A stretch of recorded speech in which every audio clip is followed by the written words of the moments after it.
Alright. Welcome back, everybody. We're here with a very special set of matches from the Scion Races tournament. Recently, a $1,500 or $2,000 tournament was held on the Scion Races mod. And this is a mod that has added 3 new, ridiculously well fleshed out factions to Starcraft that seem, at least from my first impressions, incredibly balanced. And this is a truly impressive feat, because this is not as easy as creating new factions in a lot of other games. We'll talk more about that later. For now, down here at the bottom left, it's you, the #1 player on the Scion Races ladder, playing Genetron, which is kind of like a Terran mech, robotic, and very power-focused hybrid race that is incredibly cool.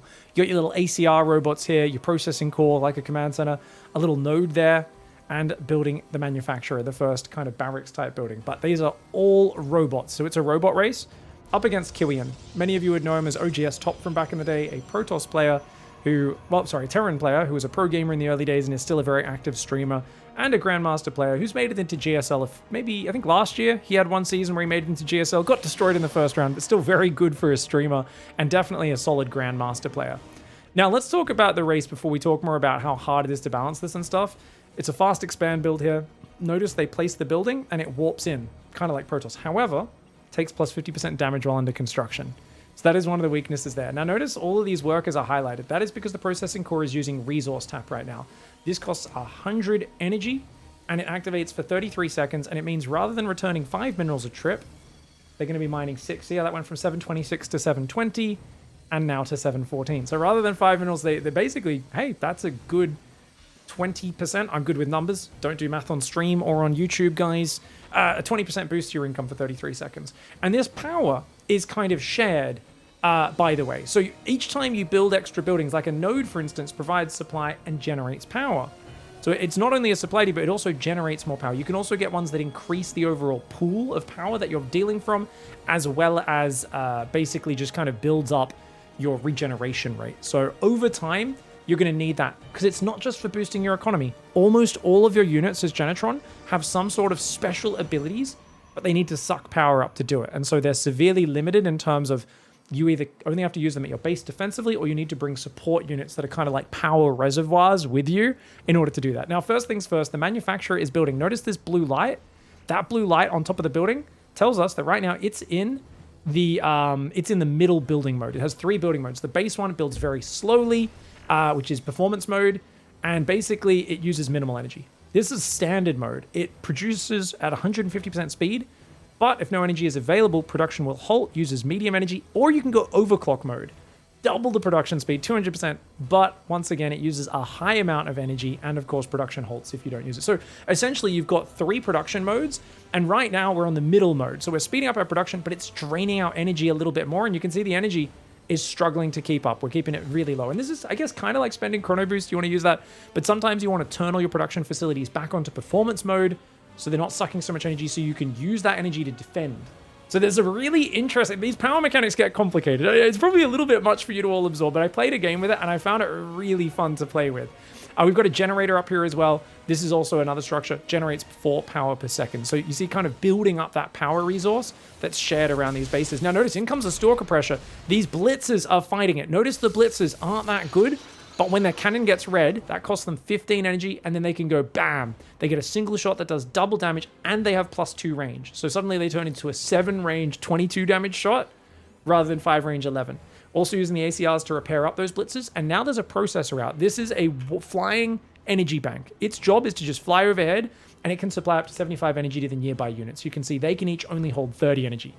Managing power and how you fight your units is key. That's what this whole race is about, and it's frigging awesome. It's really interesting.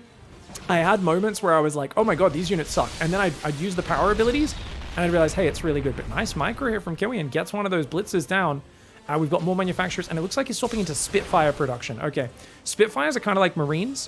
In that, like Marines, they suck when they don't have upgrades, and once you get their upgrades, they become kind of a pretty awesome spammable unit. They also shoot incredibly fast, every 0.28 seconds, so they can shoot more than 3 times a second.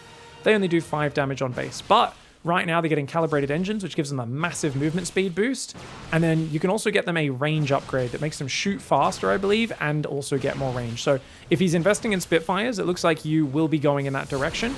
Trying to just build more workers right now. Doesn't want to lose this node Oh my god. Oh, look at that. Using the processor, it's powering up the energy on these blitzes really, really well there. And it actually, even though it only has 75 energy, it actually can do 4 energy for one of its. So if you times 4 by 75, you realize, oh, it can actually supply 300 energy to nearby units, this processor, which is why he was able to double charge the attacks and push those stalkers away. Third base goes down here on the right side. Now notice this was in lockdown mode, and that is going to be removed in just a little bit. So basically, when buildings get damaged for Genetron, they go into lockdown mode, they stop functioning, but they take severely reduced damage. I actually wish this would activate when the building's at maybe like half life, because I think it's when they're down to like a quarter life. And it feels like they're already so close to dead at that point that it activates a little bit slowly, in my opinion. But it is what it is. Okay, guys, here's Madcap rounds. So once that's in, the Spitfires will get extra weapon range and attack speed. You see, they're already moving so fast. They went from less than 4 speed to 5.25. And once they get that, they're going to go from 4 range to, I believe, 6. And I think did it say shoot faster as well? Yeah, weapon range and attack speed. They already attack really fast. Keep in mind, though, against Stalkers, Stalkers can shoot, pull back, shoot, pull back. And because they have a little bit of time, it's kind of like the old Cyclone. If they have to move and shoot, they're kind of like, they're not really taking advantage of the attack speed. But anytime they're just standing and fighting, the Spitfire's damage, the longer they're standing and fighting, that will really show how high their damage output can be. Look how fast they shoot! But good micro for Keiron. As long as he keeps kind of blinking back and just volleying, he might be okay, but they are a lot faster than his Stalkers, so Keiron should probably just get out of here right now. You can see, man, and remember, this is not an energy ability. The Spitfire is one of the few units that doesn't have an energy ability. Oh no, leaving his processor out. Oh, that's an expensive unit to lose right there. And you can see, wait, has Keiron actually not lost a single Stalker? Oh, dude, his micro has been perfect. So Keiron doing very well in that regard. He's also up in workers. Don't get me wrong, guys. You might be one of the stronger players on the internal ladder for Scion Races mod. Not a pro gamer. I believe is a 5.1k Protoss player, if memory serves. Is like a low jam player, essentially, right? So, not necessarily someone with as much esports competitive experience as someone like Keiron or Top, who's obviously been doing it for years. Now, we've got Equalizers coming out now. They're coming out of the Tier 2 production facility. And these guys are kind of like Immortals. But notice they're very fragile. Only 110 hit points. And they have a 65 damage versus armored shot, but only 6 range, same range as an Immortal, and they only shoot once every 2 seconds. So very slow attacking units, but they smack armored units. There's also a few blitzers behind and a lot of Spitfires in the front. Sentry goes down, going to go for a bit of a run by. Stalkers are out of position, but they catch the processor flying in there, which was meant to be powering up the energy on this. Oh, I feel like you should probably just dive on the probes. Look at that. Oh, you splits 2 Spitfires behind the worker line. Those probes in the top right are getting hammered. Keiron does not realize the 2 Spitfires are in his worker line right now. He's losing so many workers. He's not sure how to deal with all these units because he's not as experienced as this. The probes try to fight. They've got to get out of there. Oh, Keiron is getting hammered right now. He's getting swarmed. It's a pretty low tier army, but because there's no zealots or anything to buffer, every time the equalizers shoot, they're knocking almost half the life off one of those Stalkers. That is brutal, mate.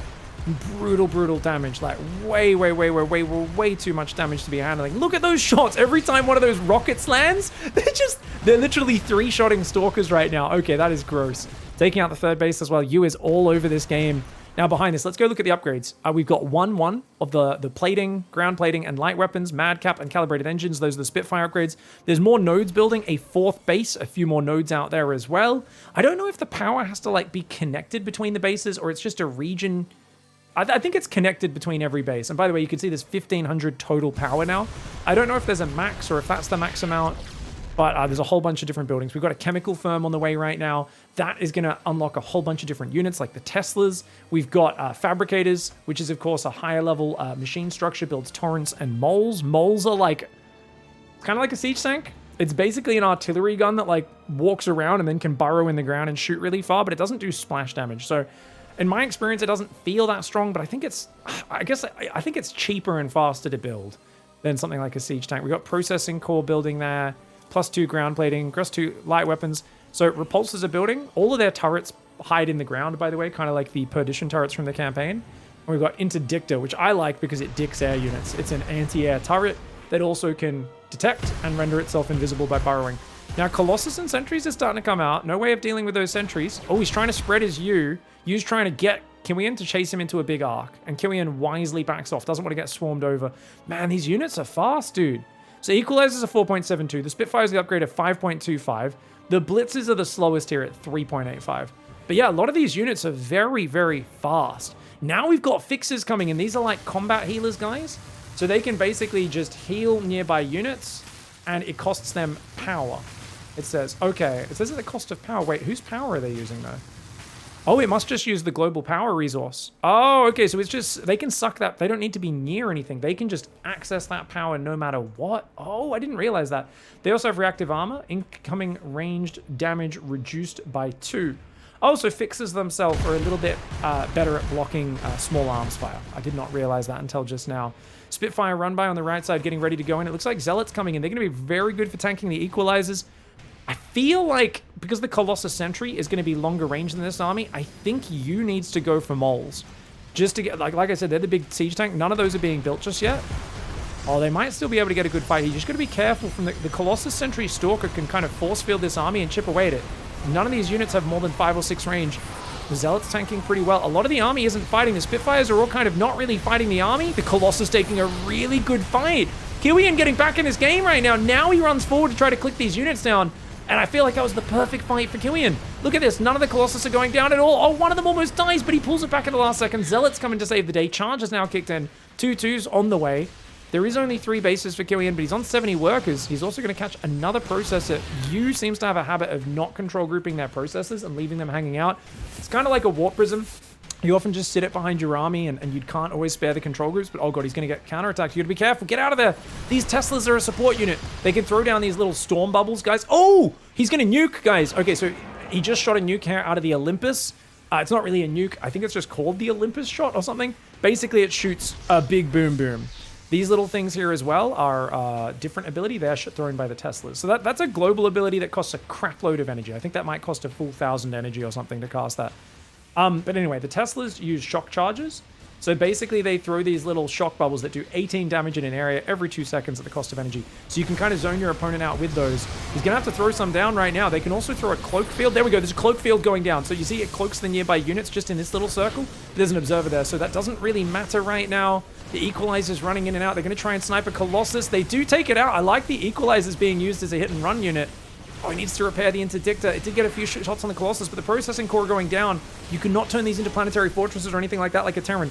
Fixes coming out, equalizers and Teslas, but this base goes down. Luckily, a bunch of the ACRs get out of there.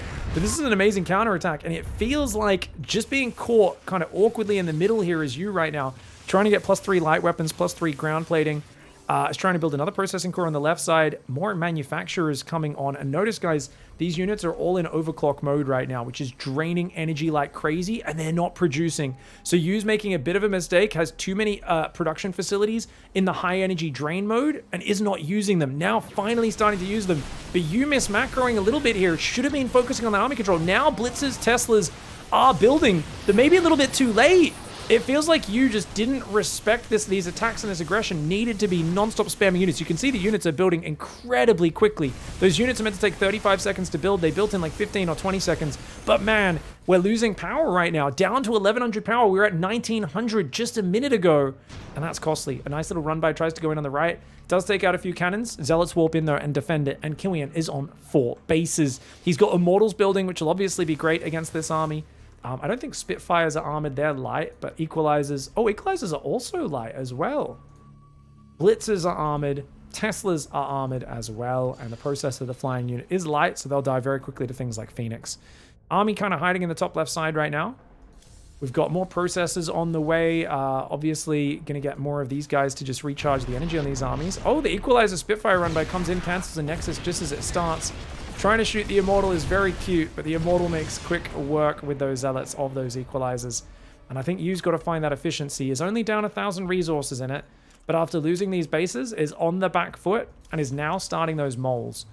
So remember I talked earlier about how the Sentry Colossus, with the force fields, the Colossus is going to outrange you. I really feel moles, these kind of burrowing units, are going to be very, very fantastic. You can see the build time there, guys, depending on the mode the building's in. 25 seconds, 50 seconds, or 100 seconds if it's in like the crappy building mode. The the mole, man. And the mole, it deploys, roots it to the ground, allowing it to use its cannon. I don't think it can attack otherwise. And there we go. Okay, there we go. You see, it's like a funny little... It's like a spider cannon. It's basically a cannon with robot spider legs on it. And it shoots 50 damage a shot once every 1.5 seconds. So it's not the craziest DPS. It's just that you can kind of mass them very suddenly and quickly if you use the Genetron production correctly. And I think if you get about 6 of these out right now, it would be fantastic. There's only 2, maybe 6 or 7. It's also something 13 range, kind of like siege tanks. If you get like 6 or 7 of those, you can just start clicking them on Colossus and one-shotting them potentially. It is a slow siege on siege mechanic, so they're not very maneuverable, and it looks like just using them for defense for now. Now we're swapping into a few Vertices. Now Vertices are basically the big meaty tank. It's a 400 hit point unit, doesn't seem that impressive. It's got terrible range, only 4 range on its attack, but 400 hit points, and it can kind of, I think it goes immobile. It has like a heal ability. I kind of think of it like the rejuvenate of the Druid of the Claw in Warcraft 3. Notice it's got pretty good armor as well here with +3 armor, so 4 armor now. That's just because the armor upgrades are good, but it can heal 150 life over 3 seconds while disabling movement and weapons, and it reduces received weapon damage by 25%. So they have to stop attacking to use it, but they can actually heal themselves while also tanking. And once again, look at this, just runs up the ramp, throws down the zoning Olympus there. Remember, that is like a nuke, and that's going to come down, and it's like a nuke EMP blast. Good respect for that. Even throwing down some zoning shock charges as well. Not a bad way to play here. The shock charges, you're getting a base. This is great. I do feel we want more moles, though. I don't know. I like long-range siege units. Uh-oh, Prism on the left side is going to find this base that's under construction. Nice harassment here by Keiron. Both players are locked even on the workers right now. Zealots are warping in over there. I gotta say, I'm surprised by how evenly matched this seems so far. I do feel like use multitasking, though, is going to struggle a little bit against this drop, just because we've seen Keiron has a very good understanding of how to kind of split the army up a little bit and backstab them. Vertices coming in. Haven't seen that ability get used yet, the self-fix protocol. It's going to be hard to notice in big fights because there's so many different things going on, obviously, that are new to us. And disruptors come. Oh, beautiful 1-2 pressure. You see the mole there firing. You can see it does okay damage, but it's just shooting a random zealot. A single mole on its own is not going to defend an entire army. Zealot DT drop in the main, starting to go after the core of the powers. The generator's going down over there. That's a lot of power regen going down. These 2 Vertices get blasted by disruptor shots. Fabricators that are trying to be under construction getting damaged as well. Remember, they take extra damage while under construction. Needing to defend that main base. All of these generators going down. This is so bad right now. Oh no! Every single one that goes down, we're losing the energy production. This is very expensive. This is getting awesome value right now for Keiron. Every time he kills one of those, it's a couple hundred resources more value in his favor. There is a Dark Templar here, but I believe, yeah, the processor is a detector. So the processor kills all those units, along with these blitzes. And behind it, we've got Vertices, Fabricators, 3 new Repulsors building. How many units we got? 1 mole, 10 fixes. That's a lot of fixes. 4 processors, 18 blitzers, 6 Teslas. It does feel like, remember, the Vertices they do 50 damage, but they've only got 4 range. I don't know if they do splash damage or not. I don't think they do. Oh man, the Disruptors on the right doing massive damage right now. Oh, and look at that. Okay, so the Vertices are massive. They can break force fields. He's got to chase this army down. While the Disruptor shots are on cooldown, he took a bad fight there, but if he chases a lot of these units down, this could be very good. Oh, you just blitzing forward right there. Has a massive overdrive movement speed boost there on the blitzers. Had a big boost, had a big speed, but doesn't quite chase the army down. I think he could have kept chasing. I think he's got to go right now. There's only 1 disruptor left. I feel like he's got a bit of an advantage. Maybe I'm stressing that. There is a lot of cannons and batteries, but I'd love to see him go right now. He's going to start triple mole production. Meanwhile, though, carriers are on the way. And this is being hidden by Keiron. And right now, what even shoots up here? Blitzers, I believe, shoot air and ground. So they can kind of jump on top of the carriers and focus them, but I don't know if they shoot fast enough to really kill interceptors. They almost certainly don't. Vertices do not shoot up.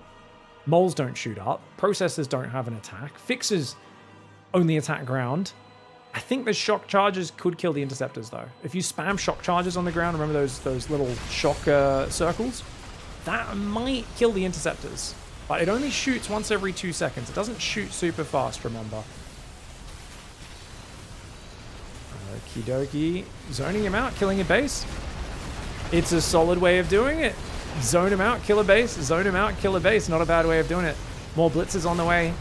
I do think Keiron's going to have to use those carriers. Yeah, he's bringing them forward. He's looking for it. Okay, watch out, you. You's going to be surprised by these carriers. The blitzers can shoot down some of the interceptors, but they don't have a high firing rate. He's going to have to throw down shock charges and get out of there. Shock charges go down. He also cloaks the army. Oh, he uses some cloaks. Really nice usage of the Teslas to cloak part of the army, but the units are kind of derping forwards. He doesn't really have the army to chase into cannon carrier. He needs to get out of here. Yu needs to put it back in his pants. Oh god, Yu gets way too overeager, runs up a ramp into cannon carrier, needs to get out of here. He's got mass mole here, sorry. The moles do not shoot up, remember guys. He's got to get out of here. Those carriers are going to do big damage. He's got to get out of here. Yu is still fighting. He kills all the interceptors, but you're never going to get on top and kill the carriers. You've got to just run home at this point. Run home, move home. Get out of there, mate. Yu taking a pretty bad fight. I think he's just a bit overwhelmed. Maybe he hasn't fought games against carriers with this army before, and he will finally back off. I thought he was just going to throw his army away. Did get the base on the left, which is great, but Keiron keeps building new bases, bouncing back up. His base on the right only has 2 repulsors defending it, guys. 20 damage a shot, 300 hit points. It's kind of like a photon cannon, but it only shoots ground. You know, it's a spine crawler. It's a photon cannon.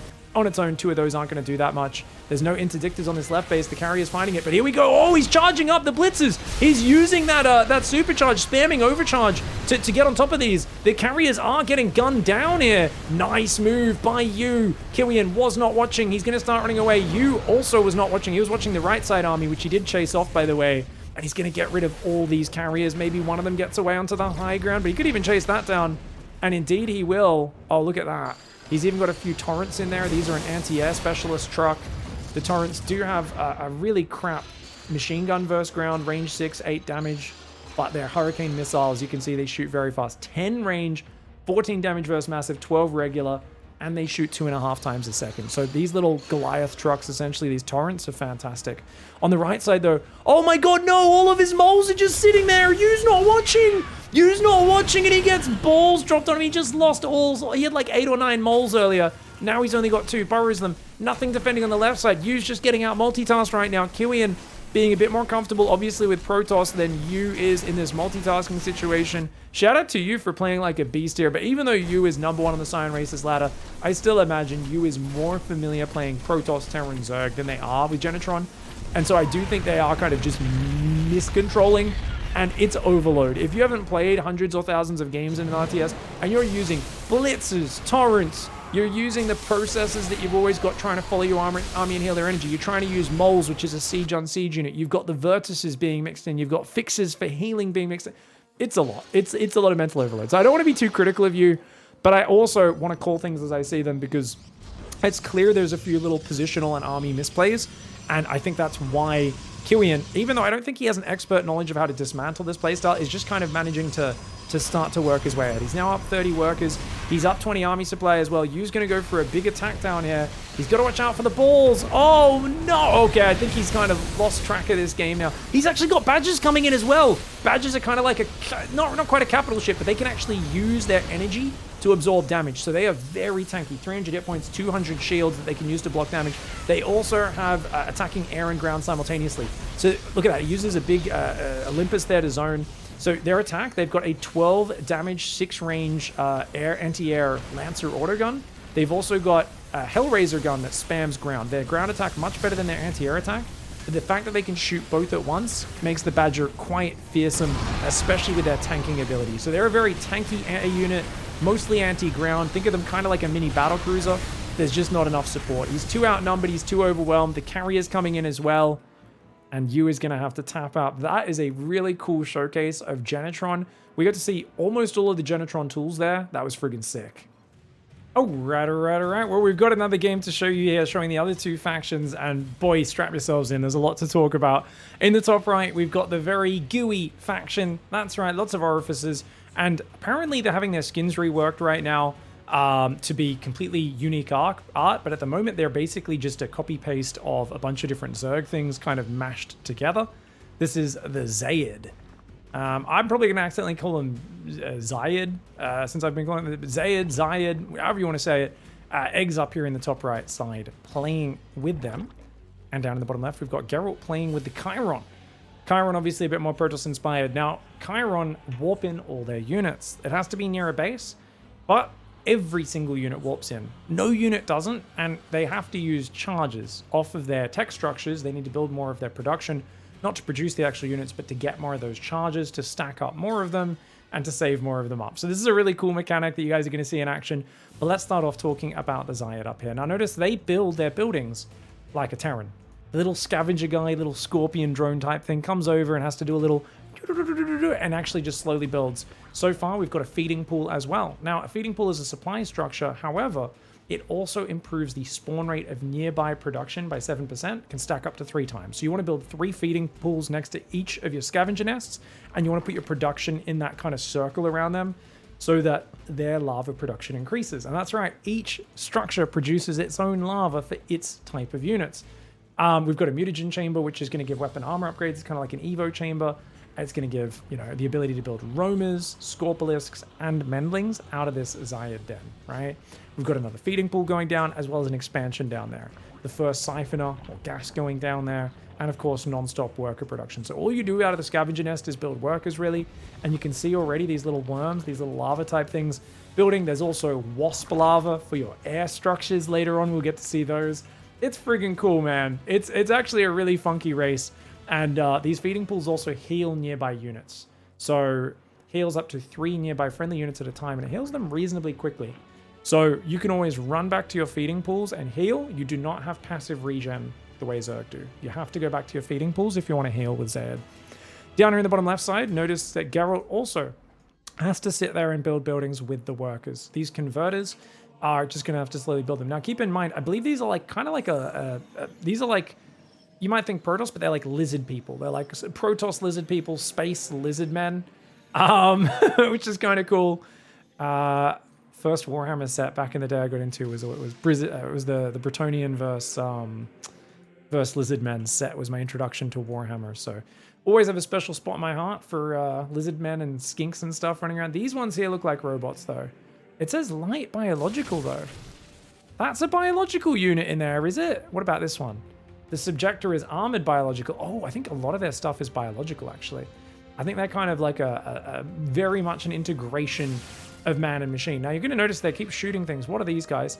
Those are actual scouts that the roamer can cause. It's a free ability called Scour, where they throw a little scout out that can reveal an area for 10 seconds nearby, and it just gives you scouting.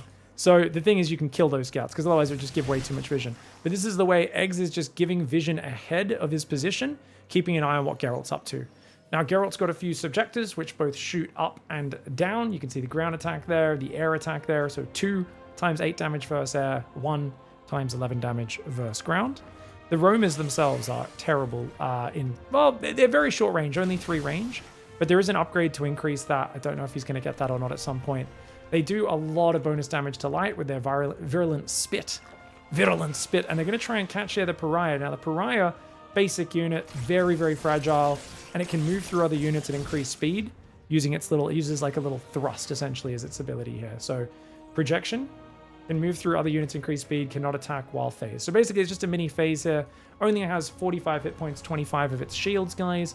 I think it might be called energy or something like that, or shell or something. Essentially we can just call it shields, but you can see it's in the yellow bar there. Oh, ow, ow, ow, ow, ow. Now, shields does not regenerate on its own or energy. They need to also go back to their citadels in order to heal. I hope I'm remembering that correctly. I believe I am. Requilary is on the way. That's going to allow nullifiers and strati to come out. I'm going to mispronounce everything. Shh. Don't judge me. Very new to these races, guys. Bile Ducts is on the way. That's going to give roamers +3 weapon range, which is going to make them a little bit scary. They're going to run in and kill the converter and then just run away. Does he throw more of the scouts in? Why not? You might as well spam it, right? It doesn't cost you anything. It does not provide detection, by the way, that Scour ability. So Egg's looking for a 3rd base right now. He's also starting to build... Oh, he's got an avian nest, guys. This is the one that produces the little wasp lava. Let's take a look. And he's building right now these little raptors, 2 at a time. These are like flying zerglings. There we go. There's a new wasp lava. So these are like flying zerglings. They don't do that much damage. They attack pretty slowly. 9 damage, 5 range. But you get 2 of them per pair. Oh, okay, we're going to do a 2-prong. Look at this. He's sending them to the left to harass the natural.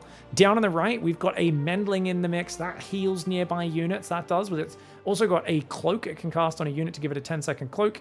It can mend, and it can also mutate into... So it can basically create a healing aura, but it dies after 8 seconds. So it can turn itself into a powerful temporary healing aura, but it will die. Nice little attack. Already gets one of the subjectors. Is going to get rid of the Umber. Kills the Umber up top. The Umber is this little rolly ball.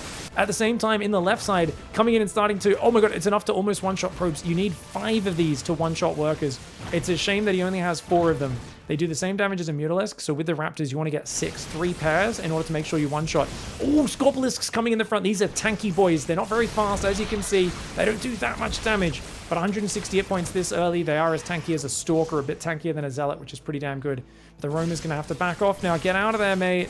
Get out of there. Meanwhile, these guys, are they going to go back in? I think there's enough defense there, so probably can't. You've got a few Subjectors nearby. Remember, they have a great anti-air attack, and backing away is the correct call. Ended up getting 7 worker kills, and yet the worker count's very even. Remember, Eggs is very aggressive as a player, generally a bit cheesier, some would say. He's not really, I'm going to upgrade and take 4 bases. He's going to attack and use clever tactics, whereas Geralt is going to prefer to be very turtly, very European, very defensive. Okay, so we've got increased movement speed of Scorpilisks coming in with the metabolics for those Scorpilisks. You can see right now, a little bit slow. They're more of a tank than anything else, but if they can get in front line a bit faster, they do good bonus damage to light. Okay, so let's take a look at the Umbras, guys. So the Umbra basically maintains cloaking except after attacking. So you can see it's invisible right now, but then when it sets up and starts fighting, it will uncloak, and then after 8 seconds of not attacking, it'll cloak again. It does some pretty good damage, guys. 22 regular, 33 verse armored, and it also has double damage right now. And the reason for that is it has an ability where I believe its first shot out of cloak does way more damage. Yeah, weapon damage is increased while cloaked. So it basically does double damage on its first shot, which makes it really cool. These Umbras is like a hit and run unit. You run up, fire, and get the heck out of there, and they turn into a goddamn roly-poly ball when they're moving, which makes me think of that stupid hamster ball character from Overwatch, but actually a cool version of that. I don't like the stupid hamster character. I'm not a big Overwatch player anyway. Oh, there's a Stratus up, guys. That is a anti-air turret there in the mineral line. Does defend those bad boys. Forces them back. Nice scouting here. Gonna rotate to the left. Eggs could try to dive the natural, but it's walled off right now. There's a few edifices there, and of course, these give extra charges. You can see each one of these is storing 3 charges right now. And remember, every unit just warps in near these citadels. A couple of wards coming in from behind. Those are healing units that can also put up a big protective shell where they shield all nearby units with their energy. What's it called? It's called Shell Dome. Yeah, equal to the shields of the caster. We've also got an Inducer. An Inducer shoots an orb. So you see this big rotating orb? This is a very testicular race for those who don't. If you haven't realized that yet, there's a lot of balls. These guys literally shoot an orb that does bonus damage versus armor, 12 range. But it only shoots a single target, and it's got to wait until the orb returns before it shoots again. Oh, they're catching a few of these boys. Oh no, the Cassilisks get caught out. Okay, those infested-looking guys are spellcasters. They were rallying down to join the army. They got caught out. You may have noticed one of them threw a roly-poly ball that knocked units back and did damage, but they only got one of those off before they died. Wanted to save more energy and use them in conjunction with the army. Eggs gets caught out, suffers a pretty bad fight. They're very good for Geralt. Notice 3 of these feeding pools at each base, and notice they're going to start healing those units when they're in range. Got to get in close to the healing to heal those units up. Eggs forgetting about the healing mechanic. He should be clumping his units right next to it, and they will all heal up. There we go. And you can see how quickly they heal, guys. Very quick healing when you're actually next to those buildings. I'm not sure if it's percentage-based or a set flat amount. Meanwhile, we've got a Ferrion. This is a very accessible drop transport, kind of like a medevac. The coolest thing you do with this, which unfortunately he's not doing, I don't know if there's any menders left. The mender, so what you do is you have a mender in your drop and a bunch of fighting units. You say unload over here, you cloak it for 10 seconds, go in there with an invisible dropship, unload, and then pick up and get out of there. And it just delays your opponent noticing the drop flying in because you're cloaked on the way in. It's a very cool move, which I know the designers really wanted to showcase because I saw that in one of their videos explaining the mechanic, and I was like, oh, that's friggin' awesome. I don't know if they have like a Baneling type unit or something like a Widow Mine that would make it super frustrating and overpowered and brutal, but oh, watch out, he's gonna get taken out.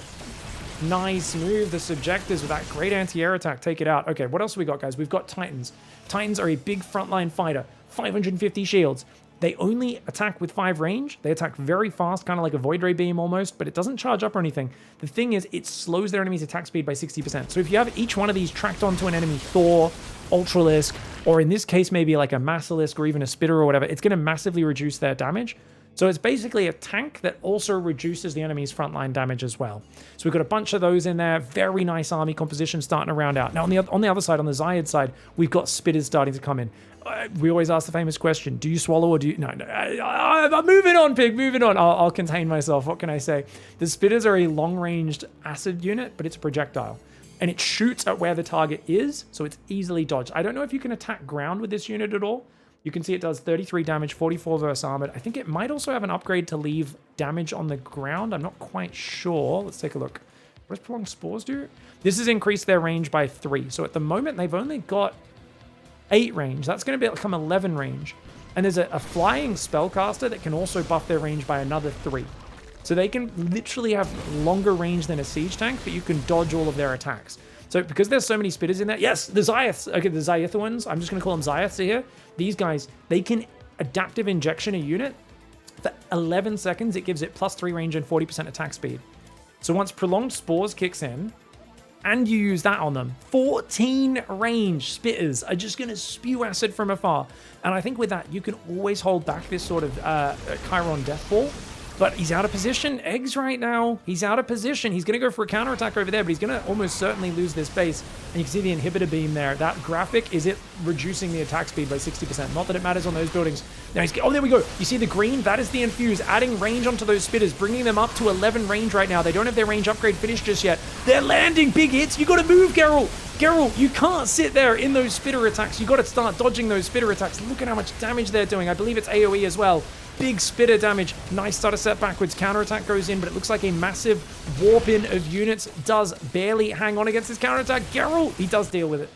And over here, you can see the ward has that shield dome up, but its shields, its energy runs out. It does get broken and it has to pull back. Now, that was, I think, overall a good fight for Geralt, because I think that the mistake that was made by Eggs is, well, number one, it was unlucky. He didn't have his prolonged spores, so he was 11 range with the infuse rather than 14 range. But it was also all of his frontline ran out in front of the spitters. You want your spitters engaging first with the range advantage and your opponent feeling forced to kind of bum rush them. That's what you kind of have to do against units with long range. And then all your melee and shorter ranged units can come in. But right now, he's on the back foot and he doesn't have a lot of room to micro. So he's often running out in front. And you can see here, these balls getting thrown out of Geralt's army, stopping it. Nice big shield domes coming up as well. The spitters are missing a lot of their shots. You can see here, any individual unit at the front is drawing a lot of those spitter shots. And whenever you move those units around, you can dodge a lot of them. It feels like with really high APM and micro, you can massively limit the amount of damage they do. You've also got to realize, if you ever flank this army, those spitters are fragile. 120 life, it's like Cyclone levels of hit points. You flank this army crumbles very fast. He's zoning out Geralt right now, but Geralt does still have the economy advantage. Down in the bottom, you can see here, the Stratus is ready, and another attempt for a Raptor run by. Not really going to find too much damage. It is getting cleaned up pretty nicely. And the Subjector will be able to deal with the rest of that. Big army still rotating. So many Inducers with that 12 range, which is pretty good range. But remember, the Spitters with Infuse do outrange them. That being said, you've only got so much energy on the Xayiths. You see a couple of Infusers going down. That's going to be a 14 range Spitter Spores landing. If you can attack ground, I feel like you just want to attack in the middle of these big units, though. I'd like to see Eggs target a unit in the middle. Because he's attacking a unit in the front, they pull back, he misses. If you target in the middle, even if he moves back, the units on the front will get caught by the retreating shot. And I think this just shows, obviously, I would be playing even worse than these guys for sure. They are relatively new to the mod, to the races, and they're still figuring things out. But you can see there is massive room for skill expression and improvement in these scenarios. We've also got these Reaver-type boys, these Myriads in the left, starting to build more and more of these Elytrons. These are basically interceptors. These are 50 mineral interceptors, these Elytrons that go out. They're about double the strength of an interceptor. Each one can only hold 3 of them, though. And they do die pretty fast, but it tanks a lot of damage and it drags a lot of those spitter shots away from your core. It looks like a lot of Mendlings being built to try to heal up. I would love to see a few more feeding pools here to heal these units. You can see right now only one of these spitters is getting healed. On the right side, a few Scorpius going to try and deny that base, but Geralt is there. And Geralt's got, like I said, Titans up front. He's got these Myriads, which are kind of the ground carrier, Reaver carrier, I like to think of them as. The Inducers, which are the 12-range ball shooters. You can see, poof, poof. You see, they shoot that ball, bounce it back, and then once it's back inside them, they can throw it again. So they put their balls inside of you, then they put their balls inside of them, and then they can... I'll stop. They can teabag you again. Anyways, we've got a few Mendlings up there. They're getting taken out, though. Infuse on the Spitter's doing pretty good, but the front line will run in and die. Oh, there's a bunch of Revilers in here. I didn't realize he was using Revilers, and he is now starting to get ground attacks. Does he have Battle Frenzy for the Revilers? He hasn't upgraded Battle Frenzy. So the way the Reviler works, that's gosh, it's hard to show them in the middle of the army. It's this little turtle-looking mother trucker. These spiky turtle guys. So they're basically a 6-range unit, 22 damage right now with +2. So I think it starts at 18. But they do +8% attack speed per attack. They attack pretty damn fast. And that can stack up. Only lasts 4 seconds, and it maxes at 64%. So those guys can kind of start going, doof, doof, doof, doof, doof, doof. If they're consistently attacking, they're pretty decent. I don't know if they're the most important unit to use. I feel like the spitters are more important, and just getting some sort of tanky frontline, or just use the spitters to turtle and send the rest of your army around to counterattacks might be the play. The Mendlings are in the front line. They're very exposed. Spitters getting big hits over here. Oh, Geralt's pulling out of that choke point. One of his Titans goes down. Another one dodging all the spitter shots. But look at that. The moment the spitter shots start landing, those Titans do fall. Oh, that Titan somehow is still alive. I don't know how this Titan is still alive. A couple of them did go down. The units lost tab tells us this is efficient for Geralt, just using his Elytrons to basically tank his little Reaver interceptors, his Titans, and that sort of stuff. What's he building right now? He's building Elytrons and Zeniths. What are Zeniths? Oh, Zeniths are, I guess, an ultimate production structure. Can build Paragons and Aegis. Oh, I think Aegis is kind of like a planetary fortress, isn't it? I think it is. I'm trying to remember. But I think it's like a planetary fortress, and you can reposition it, and it can only be on one citadel at a time. I can't remember exactly what its other abilities are. Oh, it has a shell. I think it has like a big blocking shell, where I think it actually pushes units away from the base. So if you've got a base getting jumped on, you put the Aegis on it, and you just literally push everything away, or like a full screen, and then it holds them back for like 20 seconds. I really hope we get to see an Aegis. I don't know if it would show up on the Units tab or the Structures tab once it's built. I don't know exactly how everything works in this game, even though I kind of roughly know how the abilities work. Okay, infusing a few of these spitters. Oh, the spitters. That was a lot of infusers. The thing is, Geralt's doing such a good job of skirmishing. Massalisks are out in the front line. Massalisks only have 3 range, but when they're infused, look at that, 6 range, and they attack faster. So they're actually not too bad, and obviously they're more of a tank than anything else. They do have hunkered form. It's immobile, has increased armor, and a long-range anti-air splash weapon. So these Massalisks, these chunky boys, can kind of basically siege up to become a really good anti-air unit.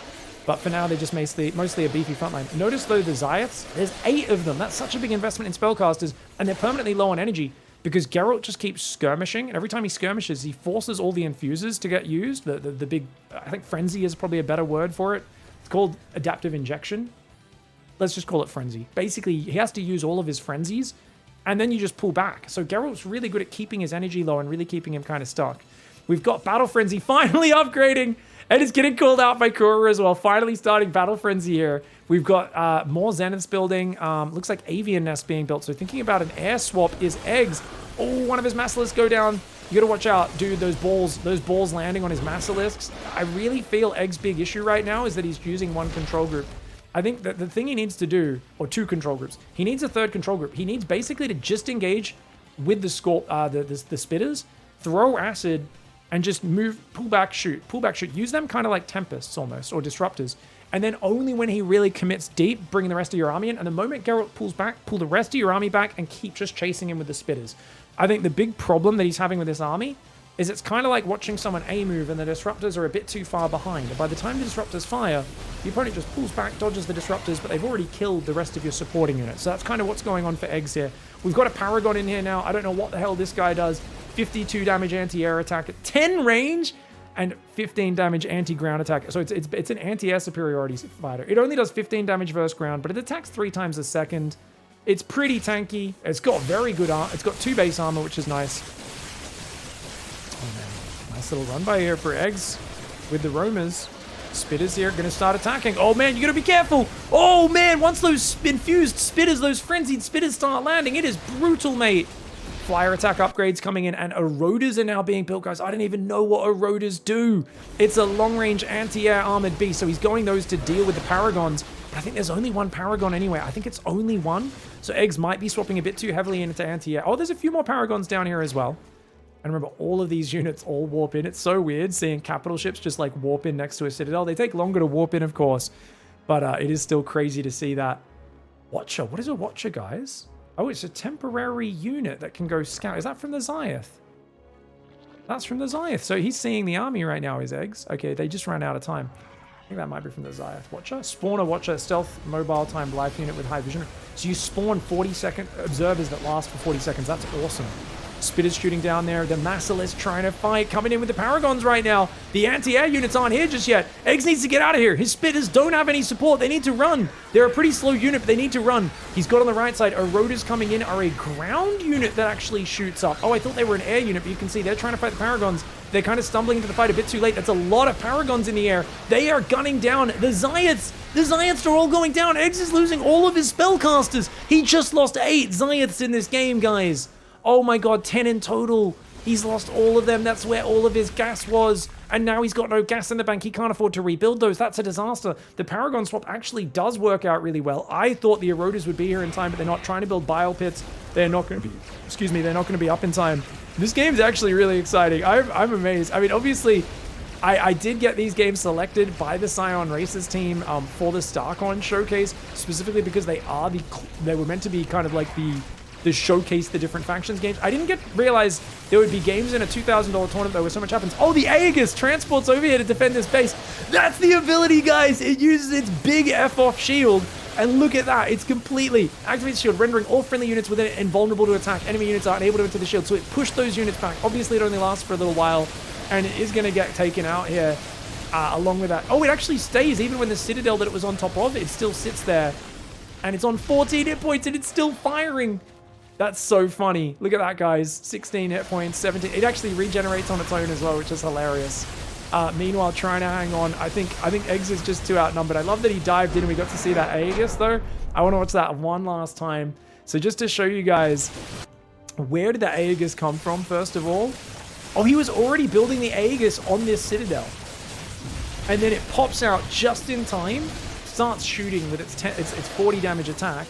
And that's disabled when it activates its ability, but you can see, pushes all the units back, makes everything inside invulnerable, except for the Aegis, by the way. The Aegis itself was taking damage during that, but that's only because the spitters are so long range that they're able to attack. So you can see, when it activates it, it also has 3,000 shields. Okay, so you can break through. You've got to be able to do damage from really far away, and you got to do 3,000 damage. Or maybe it's just 3,000 damage in total to break him. Either way, that's awesome. I love seeing that Aegis there on top, blasting out some energy. I love just the feeling of these factions. They feel so distinct, and they seem really well balanced right now. I'm sure they're not as well balanced as Terran, Zerg, and Protoss, but hey, there's people who will argue those races are all broken anyway as it is. This is awesome. I love this mod. I feel it's so much fun. I definitely want to play a bunch more myself. Let me know what you think down in the comment section below. And if you guys want to play, super easy. Just go create with mod, custom game in-game, create with mod, search for Scion, and you can play the game with your friends. Catch you next time. Goodbye and good night.